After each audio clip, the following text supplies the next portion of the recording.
লিখতে হলে পড়তে হবে, লিখতে হলে জানতে হবে। আমি মোটেই মিডিয়া ব্যক্তিত্ব না। দুটো তিনটা বই লিখে কেউ লেখক হতে পারে না। লেখক হওয়া ইজ এ জার্নি। সাবরিনা কিরকম পড়ে? সাবরিনা প্রচুর পড়ে, মানে না পড়লে কিন্তু লেখা যায় না, এটা অসম্ভব। লিখতে হলে পড়তে হবে, লিখতে হলে জানতে হবে।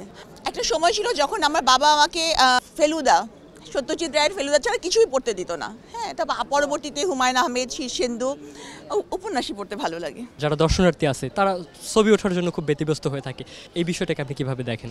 ছবি ওঠানোর জন্য তারা আসবে, আসার পরে তারা অবশ্যই বইও কিনবে। আবার এমনও হতে পারে আমার বই আমার সাথে ছবি তোলার জন্য তারা মেলায় আসবে, বই দেখবে, বই কিনবে। তারপর যখন হাঁটবে তখন আরও অনেক লেখকের বই তাদের দৃষ্টি আকর্ষণ করবে, তারা হয়তো কিনবে। তো আমার মনে হয় যে এটা একটা ভালো বিষয়।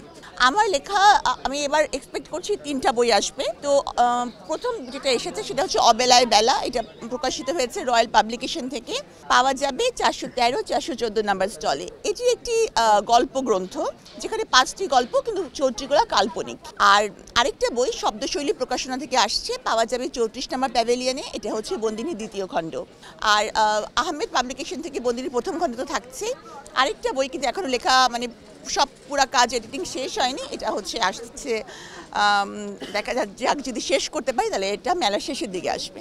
আসলে প্রথম কথা হচ্ছে আমি মোটেই মিডিয়া ব্যক্তিত্ব না।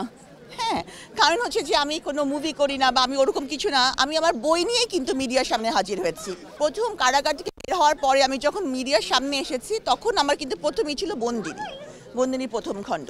তো বই আমার জীবন, বই লেখা আমার শখ না যে আমি একটা শখে একটা বই লিখে ফেললাম। বই মাধ্যমে আমার সামাজিক বার্তা, আমার যে উপলব্ধি, সেটা মানুষের কাছে পৌঁছে দেওয়াটা আমার জীবনের লক্ষ্য এখন। আপনার বইয়ের কি মেসেজ দেওয়া আছে খুব সংক্ষিপ্ত করে জানতে চাই।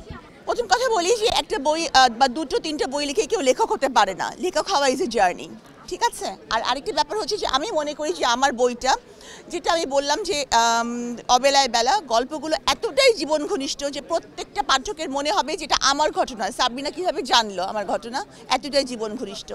আর যেটা বন্দিনী 2য় খণ্ড, সেটা আমি বলবো যে এটাকে নিয়ে যাবে অন্য একটা জগতে। তো আমার এডিটর, যিনি হচ্ছে যে প্যারিস থাকেন, তো উনি বলেছেন যে বাংলা, মানে মহিলা কারাগার নিয়ে বাংলা সাহিত্যে এত সূক্ষ্মভাবে কোনো লেখকই লেখেননি আগে। হ্যাঁ, মহিলা কারাগারের নারীদের অবস্থা, নারীদের সুযোগ সুবিধা অথবা নারীদের জীবন, এটা। আর আরেকটা বই যেটা আছে সেটা হচ্ছে লিখছি যেটা ছাত্র আন্দোলন। সেই ছাত্র আন্দোলনে একটা নর্মাল পরিবার যারা রাজনীতি বা আন্দোলনের সাথে জড়িত না, তাদের উপর প্রভাব। তো আমি মনে করি যে 3টা বই অনেক বেশি, মানে পাঠক পড়লে অনেক কাজে লাগবে।